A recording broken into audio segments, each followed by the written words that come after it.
금융위원장님 계속 예. 질의하겠습니다. 지난 16일 날 기업은행 국정감사에서 3호 재간접형에 대한 지적을 제가 했었거든요. 예. 문제가 되고 있는 상품이 키움 글로벌 얼터너티브 증권 투자 신탁이 투자한 그 H2O 펀드가 사실상 공모인데 3호 펀드로 기업은행도 잘못 알고 있었다 뭐 이런 겁니다. 의원실에서 이 사실을 기업은행에 알려주고 정정을 하도록 했는데요. 이 불안전 판매라고 하는 게 금융회사가 소비자들에게 금융상품을 판매하는 과정에서 지켜야 될 중요 사항을 누락했거나 허위, 과장 등으로 오인에 이르게 되는 걸 말하지 않습니까? 근데 기업은행이 고객에게 잘못된 정보를 주었고 불안전 판매 여지가 있다 이렇게 생각이 돼요. 그래서 금융위에서 관련 기업은행뿐만 아니라 34개 판매사에 대한 관련 펀드 판매사들에 대한 불안전 판매 조사를 좀 할 거를 촉구를 하고요. 그리고 이런 해프닝이 일어날 수 있었던 게 사실은 2017년 5월에 금융위가 개정했던 시행령 때문이거든요. 자료 보시면 나오는데 그때 시행령의 내용을 국회가 반대했었습니다. 그래서 화면에 보시는 것처럼 국회에서 2015년 4월 30일 정무위 소위에서 최종 삭제해서 전체회의에서 통과를 시켰었거든요. 그런데 금융위는 화면에 보시는 것처럼 2017년 5월 2일 보도자료를 통해서 3호 재간접 제도 도입을 시행한다고 발표를 합니다. 그래서 이런 해프닝들이 생겼던 게 그건데 이런 식이면 제가 계속 주목하고 있는 보호법 감독 규정을 금융위가 쉽게 바꿀 수 있는 건 아닌가 이 말씀입니다. 국회가 극구 반대했던 사항을 시행령으로 시행하는 걸 하시면서 국회는 계속해서 요구하고 있는데 삼성만 반대하고 있는 것에 대해서는 감독 규정을 개정하지 않는다. 이게 딱 봐도 비교가 되지 않습니까?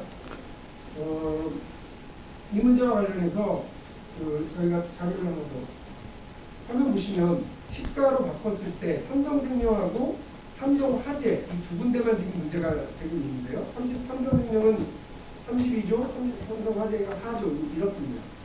삼성 특혜라고 불리는 이것과 관련해서 법 개정을 계속해서 얘기하셨고요. 국회도 그 노력을 하려고 하는 걸 알고 계실 겁니다.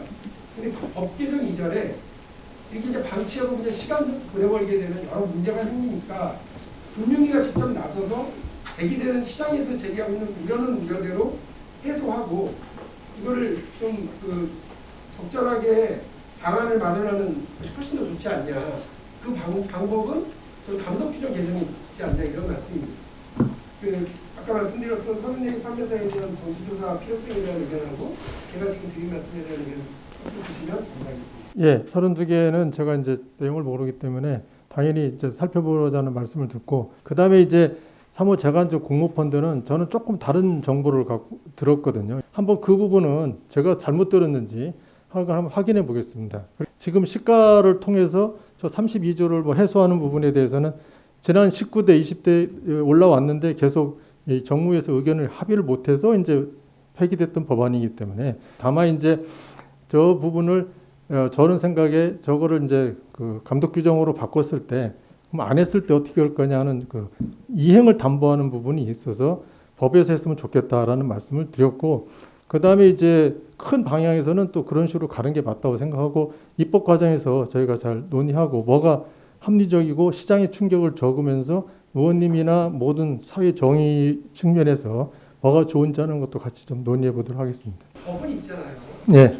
법에 대한 규정이 그렇게 되어 있으니까 사실은 법의 취지를 위반하는 규정을 가지고 있으니까 그걸 바꿔달라고 얘기하는 건데 근데 그거를 해석을 그렇게 하셔서 규정을 만들어 놓고 저희한테 이 감독 규정에 대한 해석을 다시 법으로 해서 하시라고 하니까 그거는 꼬리가 몸통으로 흔드는 경우에요. 예, 의원님. 이거 제가 뭐 논쟁하고 싶지는 않습니다만 예. 그거 국회의 뜻을 완전 뒤집기로 해석하시는 겁니다. 그러니까 의원님하고 좀 더 논의해 보겠습니다. 네.